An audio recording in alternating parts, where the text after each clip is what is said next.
నమస్తే. అక్షరం కార్యక్రమానికి స్వాగతం. ఈరోజు మన అక్షరం అతిథి డాక్టర్ తండా హరీష్ గౌడ్ గారు.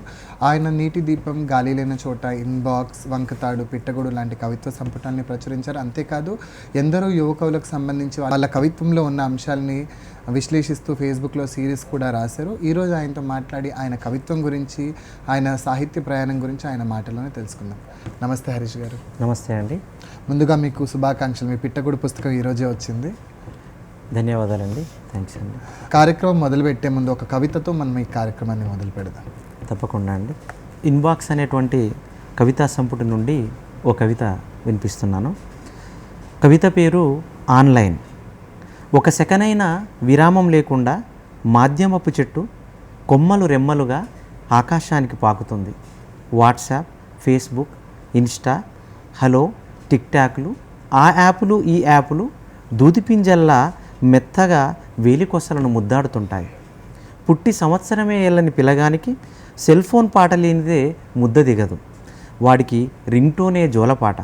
ఇక చందమామకు ఆ పాత పాటకిక శాశ్వతంగా వీడ్కోలు.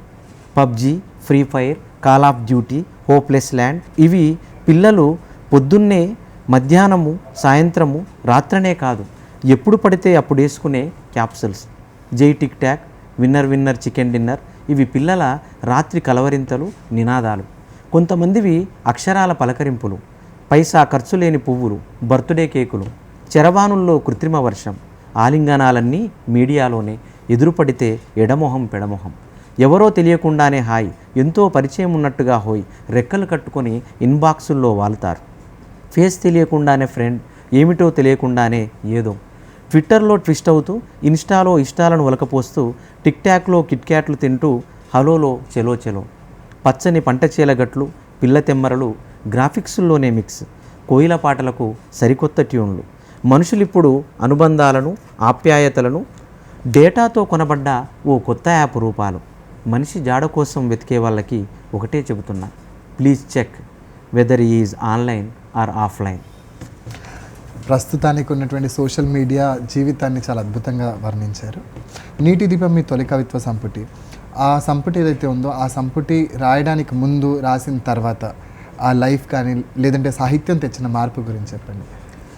నీటి దీపము అనేటువంటి కవితా సంపుటి గురించి మనం మాట్లాడుకునే ముందు అసలు కవిత్వం ఏం చేస్తుంది అనేటువంటి విషయాన్ని మనం మాట్లాడుకోవాలి. మీరు దాని ముందు దాని తర్వాత అన్నారు కాబట్టి, వాస్తవంగా కవిత్వం రాయటం లోపల నేను ఎంతో సంస్కరించబడ్డాను. అంటే కవిత్వం రాయకముందు తండా హరీష్ వేరు, కవిత్వం రాస్తున్నటువంటి క్రమంలో తండా హరీష్ వేరు.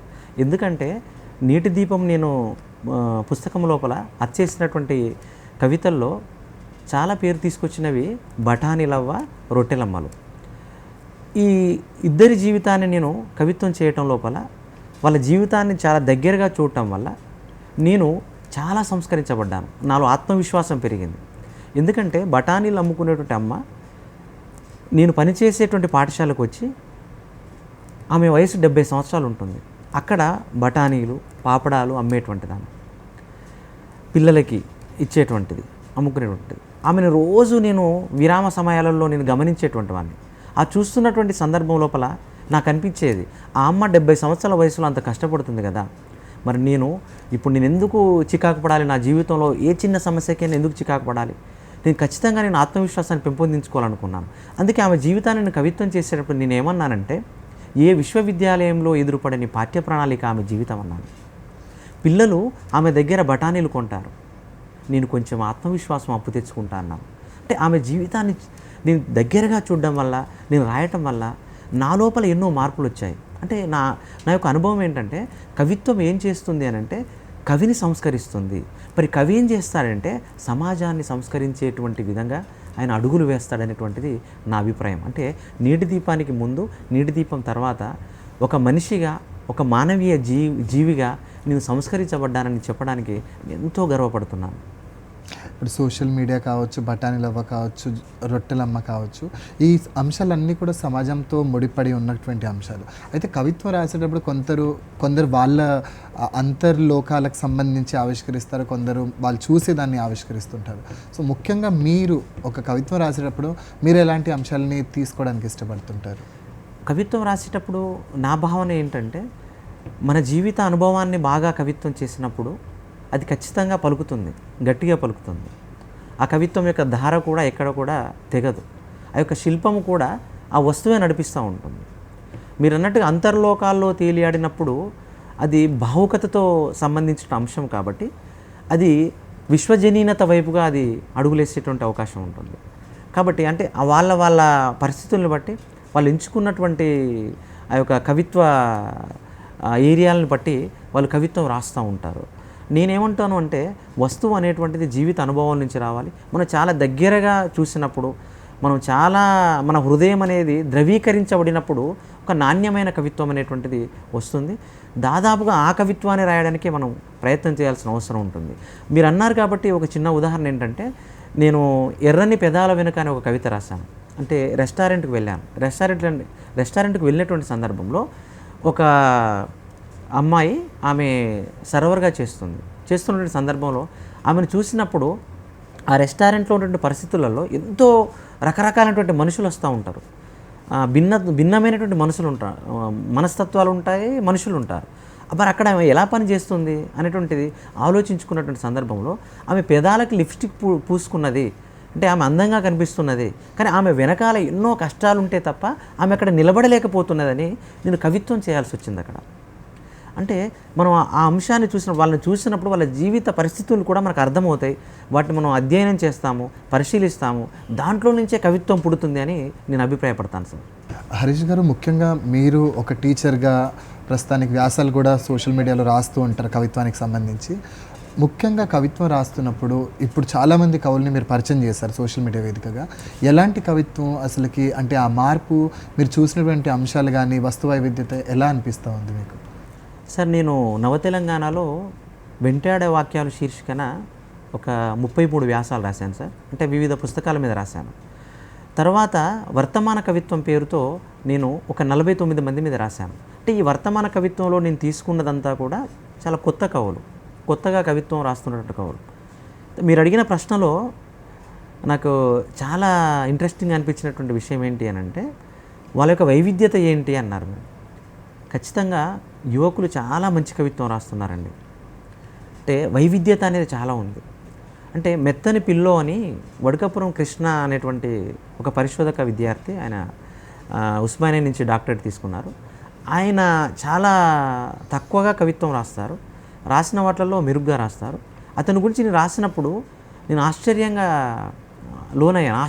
లోనయ్యాను నేను. ఎందుకంటే ఇంత మంచి కవిత్వం రాస్తున్నారా, మెత్తని పిల్లో అని చెప్పేసి రాశాడు. అంటే ఆ నిద్రకు సంబంధించి దానికి సంబంధించిన విషయాల గురించి కవిత్వం చేయటము. అంటే వస్తువు చాలా సులువైనటువంటిది, అంటే సులభమైనటువంటి వస్తువు, చాలా చిన్న వస్తువు, కానీ దాన్ని కూడా ఆయన కవిత్వం చేయడం చూసాం మనం. తర్వాత పేర్లరాము అనేటువంటి యువకుడు కూడా ఆయన చక్కటి కవిత్వాన్ని రాస్తున్నాడు ఈ మధ్యకాలంలో. ఆయనకు సంబంధించిన కవిత్వాన్ని కూడా నేను తీసుకున్నాను. ఇట్లా చాలా మొదలైనటువంటి యువకులు, అంటే ఈ మధ్యకాలంలో రాస్తున్న యువకుల కవిత్వాన్ని నేను పరిశీలించినప్పుడు అందులో చాలా వస్తు వైవిధ్యత ఉన్నది. అంటే చాలామంది కూడా ఏం చేస్తున్నారు అని అంటే, గతంలో పోల్చినప్పుడు కొంత భాష అనేటువంటిది ఏ విధంగా ఉండేదంటే, కొంత కఠినతర భాష అనేటువంటిది ఉండేది. శైలిలో కూడా చాలా ఇబ్బందికరమైన పరిస్థితులు, గ్రాంధికము ఇట్లా ఉండేటువంటి పరిస్థితి ఉండేటువంటిది. కానీ ఇప్పుడున్నటువంటి దాంట్లో వ్యవహారికము, మాండలికము, ఈ మాండలిక పదాలను జొప్పించి వాళ్ళు కవిత్వం చేస్తున్నారు వాళ్ళు. అంటే కొన్ని సందర్భాల్లో మాండలికమే కవిత్వమే కూర్చుంటుంది, అంటే వేరే కవిత్వం చేయాల్సిన అవసరం లేదు. అంటే అలా చాలా చక్కటి కవిత్వాన్ని రాస్తున్నారు.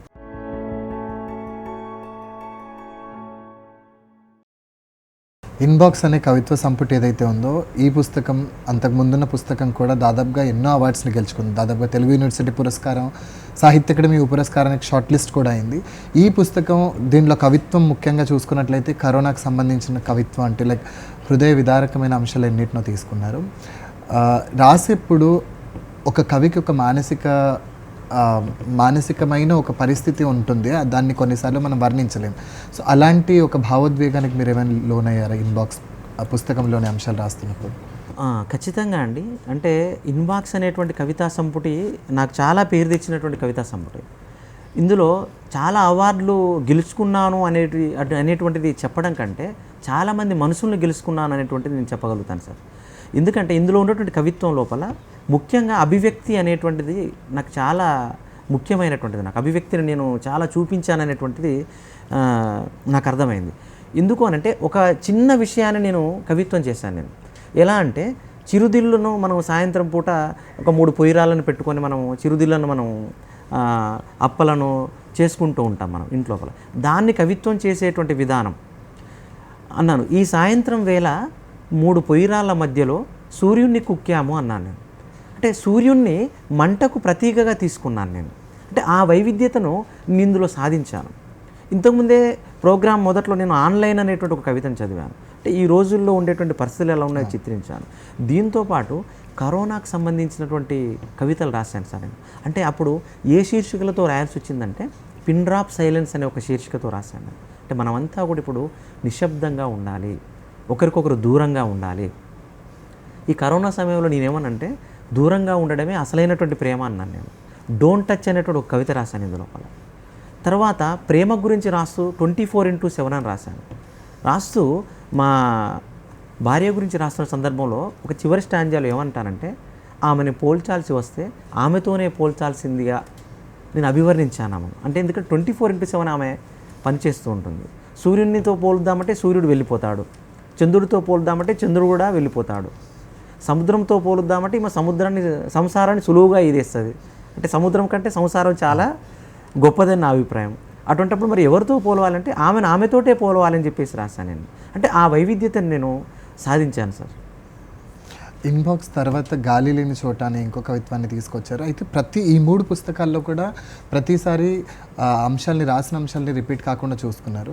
ఇది ఎలా సాధ్యమైంది అంటే ఒక కవి తను రాసేటప్పుడు ఎక్కడో ఒక దగ్గర మళ్ళీ రిపీట్ అవుతూ తాను మళ్ళీ ఇంకో రకంగా రాసుకోవడం చూస్తుంటాం. మీ దాంట్లో వచ్చేటప్పటికి కొంతవరకు రిపీట్ అయినా కానీ అయ్యో లేదు ఇది కాదు అన్న కన్ఫ్యూజన్ అనేది ఉంటుంది.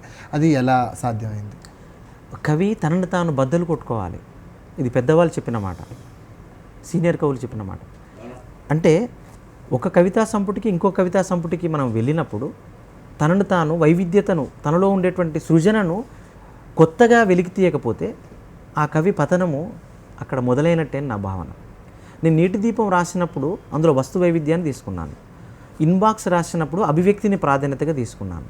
గాలి లేని చోటలోకి వచ్చినప్పుడు సరళంగా రాస్తూనే గాఢంగా ఉండేటట్లుగా గాఢతను నేను తీసుకొచ్చాను నేను. సినారే గారు అంటారు అన్నట్టు, అంటే కవిత్వంలో గాఢత అనేది చాలా ముఖ్యమైనటువంటి విషయాన్ని వారు చెప్పారు. దాన్ని గాఢంగా తీసుకొచ్చాను. వంకతాడు విషయానికి వచ్చినప్పుడు అక్కడ సరళమైనటువంటి పరిభాషలో దీర్ఘకవిత వస్తువు అనేటువంటిది చాలా పొడవుగా ఉంటుంది. ఆ వస్తువును మనలో ఉండే భావోద్వేగాన్ని మనము తట్టుకోలేక రాస్తూ పోతూ ఉంటాం మనం. అక్కడ మనం సరళతరంగా రాయాల్సినటువంటి పరిస్థితి వస్తుంది. కాబట్టి ఒక్కొక్క దాన్ని మనము చూసినప్పుడు మనల్ని మనము బద్దలు కొట్టుకుంటేనే కొత్తనైనటువంటి సృజన మనకు బయటకు వస్తుంది సార్. ఇప్పుడు పిట్టగూడు అనేటువంటి పోయిటరీ నాకు సవాల్ లాంటిది. ప్రతి కవికి మీరు వేసినటువంటి ప్రశ్న సవాల్, అది చాలా మంచి ప్రశ్న. అది ఎందుకంటే వారు తెలుసుకోవాల్సినటువంటి అవసరం ఉన్న ప్రశ్న అది. పిట్టగూడుకు వచ్చిన తర్వాత మరి నేనేం చేశాను, ఈ 4 కవితా సంపుటాలుగా ప్రయాణం చేసినప్పుడు మరి పిట్టగూడులో ఈయన ఏం రాశాడు అని అనుకున్నప్పుడు మళ్ళీ కొత్తగా అందులో పర్యావరణ స్పృహతో ప్రకృతి సంబంధించిన అంశాలను తీసుకొచ్చాను. ఇందులో కూడా కవిత్వంలో కొంత అభివ్యక్తిని కొంచెం కొత్తదనాన్ని కలిపి నేను తీసుకొచ్చాను. అది ఆ తర్వాత పాఠకులకి చేరిన తర్వాత అది వాళ్ళు మాట్లాడతారు. అంటే నేను మాట్లాడాల్సిన విషయం కాదు అది. గాలి లేని చోట పుస్తకం ఏదైతే ఉందో ఆ పుస్తకం దాదాపుగా చాలామందికి బాగా చేరువైన పుస్తకం అయినప్పటికీ కానీ ఇన్బాక్స్ గురించే ఎక్కువగా మాట్లాడుతుంటారు. అయితే గాలి లేని చోట అనే ఈ పుస్తకంలో ముఖ్యంగా అంశాలని తీసుకున్నప్పుడు మీరు ఏదైతే అంశాలని రాస్తున్నప్పుడు కన్సిస్టెన్సీ అనేది ఒకటి ఉంటుంది కదా, కవిత్వం చిక్కబడము లేదంటే పలచబడడం, వచనము, ఇవన్నీ కూడా ఆ మార్పుల్ని ఎలా బ్యాలెన్స్ చేసుకున్నారు? గాలి లేని చోటలో నేను వచ్చినప్పుడు 2 సంపుటాలుగా వెలువడిన తర్వాత ఆ ప్రశ్న ప్రతి ఒక్కరికి వస్తుంది. మరి ఏం చేయాలి ఇప్పుడు నేను అనుకున్నప్పుడు సులభంగా పాఠకులకి అర్థమయ్యేటువంటి రీతిలో నేను వెళ్ళాను. నేను నీలి నది అనేటువంటి ఒక పోయం రాశాను. ఆ నీలి నది అనేటువంటి పోయం ఏంటంటే ఒక అమ్మ ఒక గొర్రె పిల్లను పక్కన తీసుకెళ్తూ నెత్తి మీద ఒక గంప పెట్టుకొని ఆ గంపలో మధ్యాహ్న భోజనాన్ని పట్టుకొని ఆమె వెళ్తున్నటువంటి సందర్భంలో ఆమెను నేను నీలి నది అని చెప్పి ఒక ప్రతీకగా తీసుకొని ఆమె గురించి కవిత్వం రాశాను. అక్కడ సరళంగా వెళ్ళాను. ఆ తర్వాత అందులో కూడా గాఢతను చూపించాను. తర్వాత సగం నిద్ర పద్యం అని ఒక పద్యం రాశాను. అదేంటంటే మేము రాత్రిపూట ఇక్కడ కార్యక్రమాలు సాహితీ కార్యక్రమాలు అయిపోయిన తర్వాత మేము మచిలీపట్నం ట్రైనో లేకపోతే సింహపురి ట్రైనో ఇలా ఎక్కి వెళ్తూ ఉంటాం. ఆ వెళ్ళే సందర్భం లోపల నిలబడి స్టాండింగ్లోనే మేము ఒక 3 గంటలు వెళ్ళాల్సి ఉంటుందండి. ఆ సందర్భంలో సగం నిద్ర పద్యం అనేటువంటి పోయం రాశాను. అక్కడ ఎలా ఉంటాయి పరిస్థితులు అని అంటే, చాలామంది అక్కడ గురక పెడుతూ అక్కడ నిద్రపోతూ ఉంటారు. కొంతమంది కాళ్ళు చాపుకొని కూర్చుంటూ ఉంటారు. సమోసాలు అమ్మేవాడు వస్తూ ఉంటాడు, కూల్ డ్రింక్స్ అమ్మేవాడు వస్తూ ఉంటాడు. అంటే ఇటువంటి విషయాలను మనము సున్నితమైన విషయాలను మనము బ్యాలెన్సింగ్ చేసేటప్పుడు కవిత్వం లోపల మీరు అన్నమాట చాలా కరెక్ట్ అండి. అది ఎందుకనంటే అది బ్యాలెన్సింగ్ చేసేటప్పుడు కొంత వచనము కొంత కవిత్వం. ఆ స్టాంజా లోపల వచనాన్ని కవిత్వాన్ని అంటే మరి పూర్తి వచనం చేసినప్పుడు అది కవిత్వం కాదు. ఆ వచనంతో పాటు కవిత్వం సాగుతున్నప్పుడు అందులో కొంత కొత్తదనం అనేటువంటిది రావటం జరుగుతుంది. అందుకే నేను ఏం చేశాను గాలి లేని చోటలో అంటే కొంత సాధారణ వచనంగానే చూపిస్తూ దాంతోపాటు దాన్ని కవిత్వం చేయటం అనేటువంటిది చేసుకుంటూ వెళ్ళాను నేను. అలా నేను ఆ వైవిధ్యత నేను సాధించాను సార్.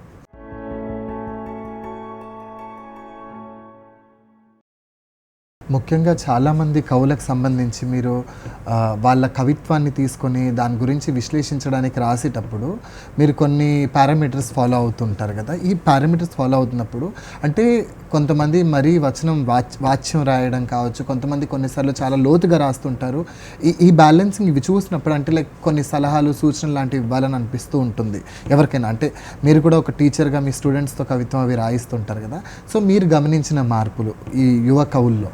అయితే పారామీటర్స్ ఏంటంటే వర్తమాన కవిత్వం అనేటువంటి శీర్షికలో నేను ఏం పారామీటర్స్ పెట్టుకున్నానంటే, ఒక కవితని తీసుకొని దాని యొక్క ఎత్తుగడ, శిల్పము, ముగింపు, ఒక వస్తు నిర్వహణ ఇది ఎలా ఉంటుంది అనేటువంటి విధంగా నేను చూపించదలుచుకున్నాను. అయితే అందులో భాగంగా సాహితీ పేజీలలో వచ్చినటువంటి కవిత్వాన్ని తీసుకున్నాను నేను. సాహితీ పేజీలలో కానీ లేకపోతే ఫేస్బుక్లో కానీ ఇప్పుడు మనకి వివిధ కావచ్చు, దర్వాజా కావచ్చు, ప్రతి సోమవారం వచ్చేటువంటి సాహితీ పేజీలో ఉన్నటువంటి కవిత్వాన్ని తీసుకున్నాను. అయితే పూర్తి వచనమైనటువంటి కవితని నేను తీసుకోలేదండి. ఎందుకంటే ఆల్రెడీ ఒక సాహితీ పేజీలో వచ్చిందంటే అందులో ఓ మోస్తారుగా మంచి కవిత్వమే ఉంటుంది. ఆ కవిత్వాన్ని నేను తీసుకొనే రాశాను. అంటే మొదట్లోనే నేను ఏం చేశానంటే మంచి కవిత్వం కాని దాన్ని ఎలిమినేట్ ఫిల్టర్ చేసేసుకున్నాను నేను. కాబట్టి నాకు అంత భారం అనిపించలేదు. ఇంకోటి ఏంటంటే సలహాలు సూచనలు అంటే ఏమీ లేదండి. అంటే మీరు అడిగిన ప్రశ్నకు సమాధానంగా నేను ఏం చెప్తున్నాను అంటే, ఎక్కడ మొదలయ్యాడు అనేది కనుక ఆయన ఎత్తుగడ, దాన్నే మనం అది ప్రాణం అంటాం, కవితకు ప్రాణం అంటాం. ఎక్కడ మొదలయ్యాడనేది చూసుకుంటే నేను ఎక్కడ ముగించాలనేది తెలుస్తుంది. అది ముగింపుగా అర్థమవుతుంది సార్. అంటే ప్రతి కవి దాన్ని చెక్ చేసుకుంటే సరిపోతుందండి. ఎత్తుకున్న అంశం ఏంది, ఆయన ఎక్కడ ముగిస్తున్నాడు అనేటువంటి విషయం. అంటే ఒక అంశాన్ని ఎన్నుకొని వివిధ పార్శ్వాలుగా దాన్ని కోణాలుగా చూపించే కవితలు భిన్నమైనటువంటి ఎన్నో ఉన్నాయి. కాకపోతే ఒక వస్తువురీత్యా తీసుకున్నప్పుడు మాత్రం ఇది సాధ్యపడుతుంది. నేను వస్తువు సంబంధించినటువంటి అంశాలను ఎక్కువగా నేను తీసుకున్నాను కాబట్టి నేను దాని గురించి చెప్పగలుగుతాను. Thank you sir. Sunkireddy Narayana Reddy గారి కవిత్వం సంబంధించి మీరు పిహెచ్డి పరిశోధన చేశారు. సో ముఖ్యంగా సుంకిరెడ్డి నారాయణ రెడ్డి అనగానే తెలంగాణ అస్తిత్వం, తెలంగాణ ఉద్యమము, తెలంగాణ జీవితం, ఏదైతే ఈ పిహెచ్డి థీసిస్ ఉందో దీనికి సంబంధించి అంటే ఆ అంశాన్ని తీసుకున్నప్పుడు ఎలాంటి అంటే ఏ అంశాలని మనం పాఠకులకు చెప్పాలి, లేదంటే ఏ విషయాల్ని మనం ఈ పరిశోధనలో బయట పెడితే బాగుంటుందని ఎలాంటి ప్రాసెస్ మీరు అనుకున్నారు? సుంకిరెడ్డి నారాయణ రెడ్డి గారి కవిత్వం మీద నేను ఉస్మానియా యూనివర్సిటీలో పిహెచ్డి చేశానండి. డాక్టర్ ఎస్ రఘు గారి పర్యవేక్షణలో చేశాను. అంటే అది సుంకిరెడ్డి నారాయణ రెడ్డి గారి యొక్క కవిత్వము విమర్శ అనేటువంటి దాని మీదనే నేను ఎంపిక చేసుకున్నాను. మరి ఒక కవితా సంపుటాలు మనం చూస్తే తోవ ఎక్కడ, తర్వాత దాలి అనేటువంటి దీర్ఘ కవిత, ఆ తర్వాత తావు అనేటువంటి వచన కవిత, ఈ 3 పుస్తకాలండి. ఇంకోటి నల్ల కలువ అనేటువంటిది తీసుకొచ్చారు వారు. సరే, అది దీర్ఘ కవిత, పలువురితో కలిసి తీసుకొచ్చారు. అందులో కె శ్రీనివాస్ గారు కూడా ఉన్నారు అందులో. అయితే విమర్శ లోపల గనుమ అనేటువంటి వ్యాసాలు తీసుకొచ్చారు. అది అస్తిత్వానికి సంబంధించి ప్రతిబింబించేటువంటి వ్యాసాలు. అంటే వీటి మీద నా పరిశోధన సాగింది. నేను ఎలా డివిజన్ చేసుకున్నాను వీటిని అని అంటే, వారికి సంబంధించినటువంటి కవిత్వంలో శిల్పాన్ని, తర్వాత వస్తువుని, తర్వాత వారి విమర్శకు సంబంధించిన అంశాలను తీసుకున్నాను. ముఖ్యంగా సుంకిరెడ్డి నారాయణ రెడ్డి గారి గురించి మనం చెప్పుకున్నప్పుడు ఆయన ఇప్పుడు ప్రస్తుతము అస్తిత్వవాద కవిత్వానికి వారు ఒక ముద్రగా మనం చెప్పుకోవచ్చు. వారు ఫస్ట్ తోవ ఎక్కడలో ఉన్నప్పుడు వారి ప్రయాణం ఎలా ఉంది అని అంటే విప్లవ మార్గంలో ఉంది. తోవ ఎక్కడలో ఉన్నప్పుడు అంటే శ్రీకాకుళంలో వారు డిగ్రీ కాలేజీలో లెక్చరర్గా పనిచేశారు. అక్కడి నుంచి జముకు అనేటువంటి ఒక సాహితీ పత్రికను కూడా వారు తీసుకురావటం జరిగింది. వారితో ఆ శ్రీకాకుళంలో ఉన్నటువంటి ఆ విప్లవ పోరాటము, అక్కడి పరిస్థితులు అవన్నీ కూడా ప్రభావితం చేసి ఉండొచ్చు. అంతకుముందుగానే వారు ఆ భావజాలాన్ని పునికిపుచ్చుకున్నవారు. ఎందుకంటే యూనివర్సిటీలో ఎన్నో కార్యక్రమాల్లో వారు పాల్గొన్నారు. అంటే నందిని సిద్ధారెడ్డి గారితో కలిసి కూడా వారు ఇక్కడ ఒక విద్యార్థి మండలిని ఏర్పాటు చేసి చురుగ్గా పాల్గొన్నటువంటి వారు. అంటే ఒక నాయకుడిగా ఉన్నటువంటి వ్యక్తి ఎక్కడికి వెళ్ళినా కూడా తన ప్రభావాన్ని చూపిస్తారు ఖచ్చితంగా. ఆ విధంగా ఆయన విప్లవంతో మొదలైనటువంటి వ్యక్తి ఇప్పుడు అస్తిత్వం వైపుగా రావటం జరిగింది. అంటే అస్తిత్వవాదం వైపుగా వారు ఇప్పుడు ప్రయాణిస్తున్నారు. ప్రయాణిస్తూ వాళ్ళను ప్రోత్సహించడం అనేటువంటిది జరుగుతున్నది. అంటే వారి కవిత్వాన్ని చదివినప్పుడు ఎంతోమందికి అది మార్గదర్శకం అవుతుంది. ఎందుకంటే వారు తెలంగాణ మాండలికాన్ని ఆ కవిత్వం లోపల స్పష్టంగా చూపిస్తారు. అంటే తెలంగాణ మాండలికం రాసేటువంటి యువకవులందరూ కూడాను సుంకిరెడ్డి నారాయణ రెడ్డి గారి కవిత్వాన్ని తప్పకుండా చదవాలి. వారి యొక్క విమర్శా వ్యాసాలు కూడా చాలా ప్రత్యేకమైనవి. ఎంతో గొప్ప పరిశోధకుడు ఆయన. ముంగిలి అనేటువంటి సాహితీ వ్యాసాలను తీసుకొచ్చి తెలంగాణ చరిత్రను మరొక కొత్త రీతిలో ఆయన తెలంగాణ సాహిత్య చరిత్రను కొత్త రీతిలో ఆయన ప్రవేశపెట్టడం జరిగింది. అంటే ఇవన్నీ మనం చూసినప్పుడు వారిని ఖచ్చితంగా అందరూ చదవాలి, వారిని అధ్యయనం చేయాలి అనేటువంటిది నా యొక్క భావన. వంకతాడు పుస్తకం ఏదైతే ఉందో, ఈ వంకతాడు అనే పుస్తకానికి సంబంధించి చూసుకున్నట్లయితే అసలు ముఖ్యంగా అంటే అప్పటికే సాహిత్యంలో, వచనంలో, నవలలో అక్కడిక్కడ రాస్తానే ఉన్నారు చాలామంది విస్తృతంగా. సంగీశెట్టి శ్రీనివాస్ గారు కావచ్చు, చాలామంది రాస్తూ ఉన్నారు. అయితే మీరు ముఖ్యంగా కవిత్వంలో ఈ దీర్ఘ కవిత వంకతాడు అనేది రాయాల్సిన పరిస్థితి అంటే చాలా, అంటే మీరు చదువుకొని కవిత్వం రాస్తున్న క్రమంలో ఇంత టైం ఎందుకు, అంటే అస్తిత్వానికి సంబంధించి ఇంత టైం పట్టింది, దానికి కారణం ఏమై ఉండొచ్చు? అసలు మీరు వేస్తున్నటువంటి ప్రశ్న ప్రతి ఒక్కటి కూడా చాలా అవసరమైన ప్రశ్న అండి. ఎందుకంటే ఇంత ప్రయాణం ఎందుకు పట్టింది అనుకున్నప్పుడు ఇన్బాక్స్లో నేను ఒక కవిత రాయగలిగాను, తాటివనం యాదిలు అనే కవిత రాయగలిగాను. అప్పటి నుంచి నేను ప్రయత్నం చేస్తున్నాను. అంటే నా జీవనాన్ని, నా జాతి మనుగడను ప్రశ్నిస్తున్నటువంటి పరిస్థితులను, అంటే నా జీవనంలో ఉండేటువంటి, మా గౌడ జీవితంలో ఉండేటువంటి సాధక బాధకాలను కవిత్వం చేయాలి అనే ఒక ఆరాటము నాకు ఉండేటువంటిది. ఆ క్రమంలో దీర్ఘ కవిత చేయాలంటే దీర్ఘ కవిత రాయటం చాలా ప్రయాసతో కూడినటువంటిది, కష్టంతో కూడినటువంటిది. ఎందుకనంటే దాన్ని భాగాలుగా రాసినటువంటి సందర్భంలో ఎక్కడ కూడా అన్వయం అనేటువంటిది లోపించకూడదు. దీర్ఘ కవిత లోపల మనము కవిత్వము ఉండాలి, అంశాలను కూడా మనము విభాగాలుగా చేసుకోవాలి. ఎక్కడ కూడా మనము దాన్ని అనుసంధానం చేసుకుంటూ వెళ్ళాలి. దానికి ఒక ముగింపు అవసరం. అంటే మనం ఏం సందేశం ఇస్తున్నట్టు అవసరం. అంటే చాలా కఠినతరమైనటువంటి విషయాన్ని మనం కవిత్వం చేసేటప్పుడు, అంటే నేనేమి వంకతాడులో మొత్తం గౌడ్ల జీవితాన్ని తీసుకొచ్చానని చెప్పట్లేదు. నేను ఏదైతే చూశానో నా చిన్నతనంలో, మా నాన్నగారు కూడా తాళ్ళెక్కారు, మా అమ్మ కూడా తండాల్లోకి వెళ్ళి కల్లులొట్లను తల్ల మీద పెట్టుకొని వెళ్ళి అమ్మినటువంటి పరిస్థితులు కూడా ఉన్నాయి. అవన్నీ చూశాను కాబట్టి, అంటే సైకిళ్ళకు క్యాన్లు కట్టుకొని మా సీన్మావతో నేను సైకిల్ మీద వెళ్ళి కళ్ళమ్మినటువంటి పరిస్థితులను కూడా నేను చూశాను ఆ రోజుల్ని. ఇప్పుడు కూడా నేను పాఠశాలకు వెళ్తుంటే కూడా రోజు గౌడన్నలు ఆ యొక్క తాటివనం దగ్గర ఉండి వాళ్ళు మాట్లాడుకునే విషయాలను ఇప్పుడు కూడా పరిశీలిస్తున్నాను. కాబట్టి అంటే అది రాయాలి అనేటువంటిది నాకు అనిపించింది. నిజం చెప్తున్నాను, నేను ఈ 3 కవితా సంపుటాల కంటే వంకతాడు రాసినటువంటి తర్వాత నేను ఎంతో అవార్డులు కాదని, నాకు నా జీవితాన్ని నేను కవిత్వం చేశానని నేను గొప్పగా గర్వంగా నేను చెప్పుకుంటున్నాను సార్. అంటే నా జీవితాన్ని నేను కవిత్వం చేసుకున్నాను, ఇక చాలు నాకిక అనేటువంటి ఫీలింగ్, ఆ అనుభూతి అనేది ఈ వంకతాడు అనేటువంటిది రాయటం ద్వారా వచ్చింది. అంటే మన బతుకుల గురించి మనమే చెప్పుకోవాలి, మన బతుకులో ఉన్నటువంటి బాధనంతా మనమే చెప్పుకోవాలి. ఎవడు చెప్తాడు మన గురించి? కాబట్టి చాలామంది ఆ వైపుగా దారులు వేస్తున్నారు. అది చాలా శుభసూచకమని నాకు అనిపిస్తూ ఉంది. అంటే వాళ్ళ వృత్తికి సంబంధించినటువంటి దీర్ఘ కవితలు ఇంకా రావాల్సి ఉన్నది, వస్తూ ఉన్నాయి. ఇంకా ఈ దీర్ఘ కవిత గురించి మాట్లాడుకున్నప్పుడు కవిత్వము ఉందా, ఇందులో వచనం ఉందా, ఈ సందిగ్ధత అనేది బాగా వస్తుంది సార్. వచ్చినప్పుడు నేను ఒకటే చెప్పదలుచుకున్నాను సార్. అంటే విషయాన్ని మనము భావోద్వేగంతో రాసినప్పుడు అది ఒక కవిత ఒక 20 వాక్యాల్లో సరిపోయినప్పుడు దాన్ని పెంచుతూ పోయినప్పుడు అది దీర్ఘ కవిత అవుతుంది. ఆ దీర్ఘ కవిత అనేటువంటి క్రమం లోపల చాలామంది పాశ్చాత్యులు నిర్వచనాలు ఇచ్చారు. ఇక్కడ ఉన్నటువంటి మన తెలుగు కవులు కూడా నిర్వచనాలు ఇచ్చారు. అంటే దీర్ఘ కవిత అనేటువంటిది రాయడం చాలా కష్టంతో కూడుకున్నట్టు అనుకున్నట్టు సందర్భంలో కొద్ది సందర్భాల్లో వచనం కూడా కావచ్చు. ఎందుకంటే విభాగాలుగా చేసుకున్నప్పుడు ఆ విషయ స్పష్టీకరణ లేనప్పుడు ఆ దీర్ఘ కవిత జనాల్లోకి పోదని, జనబాహుల్యాన్ని పొందదని నా ఆలోచన, నా అభిమతం. ఈరోజే విడుదలైన మీ కవిత్వ సంపుటి ఏదైతే పిట్టగూడు ఉందో, పిట్టగూడులో ముఖ్యంగా ప్రకృతికి సంబంధించి తీసుకున్నానని మీరు ఆల్రెడీ చెప్పారు. ఈవెన్ దో ఈ పుస్తకం ఏదైతే ఉందో దీన్ని ప్రస్తుతానికి అంటే మనకి ప్రకృతికి సంబంధించి దూరం వెళ్ళిపోతున్న క్రమం ఏదైతే ఉందో మనం చూస్తున్నాం. గ్లోబలైజేషన్ అనేది ఎప్పుడో మనం వాడుతున్నప్పటికి కానీ ఇప్పుడు అది విస్తృతంగా మనకి కళ్ళ ముందు కనబడుతోంది. అయితే ఈ క్రమంలో అంటే ముఖ్యంగా ఈ పుస్తకాన్ని ఏ రకంగా చూసుకోవచ్చు అంటే ఒక సింగిల్ లైన్లో చెప్పాలనుకుంటే ఈ పుస్తకం ఎంతవరకు ఈ రోజుల్లో మనకు అవసరం అని? మీరు సింగిల్ లైన్లోనే నేను చెప్తాను సార్. నేను స్కూల్లో కూర్చొని ఉన్నాను సార్, స్టాఫ్ రూమ్లో కూర్చున్నాను. కిటికీ దగ్గరకు ఒక పిచ్చుక వచ్చి కిటికీ మీద వాలింది సార్. అది నేను చూశాను దాని కళ్ళారా, చాలా రోజుల తర్వాత చూశాను. అంతకుముందు మనం రోబో సినిమాలో చూసాం పక్షుల యొక్క పరిస్థితి ఏంటిది, పర్యావరణం యొక్క పరిస్థితి ఏంటిది, పర్యావరణం ఎలా వినాశనం అవుతుంది. ఆ కిటికీ మీద వాలినటువంటి పిచ్చుక అని ఒక పోయం రాశాను, అందులో పిట్టగూడులో రాశాను నేను. అది చాలండి. ఇక వాటిని మనం కాపాడుకుంటే, ఆ పిచ్చుకలను కనుక మనం కాపాడగలిగామంటే ఖచ్చితంగా మనము మన యొక్క రాబోయేటువంటి వారసత్వానికి మంచి పర్యావరణాన్ని మనం అందించినట్లే అండి. అంటే ఆ యొక్క పక్షుల్ని మనం కాపాడుకోవాలి, చెట్లను మనం కాపాడుకోవాలి, వానను కాపాడుకోవాలి. అంటే వాన చినుకులు మన రైతన్నలకు అవసరం.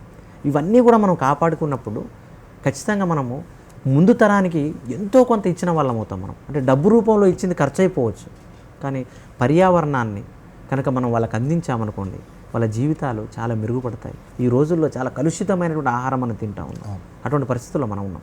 అంటే ప్రకృతికి సంబంధించిన వర్ణన, ప్రకృతికి సంబంధించిన భావన, దానితో ముడిపెట్టినటువంటి అంశాలను ఇందులో కవిత్వం చేశాను.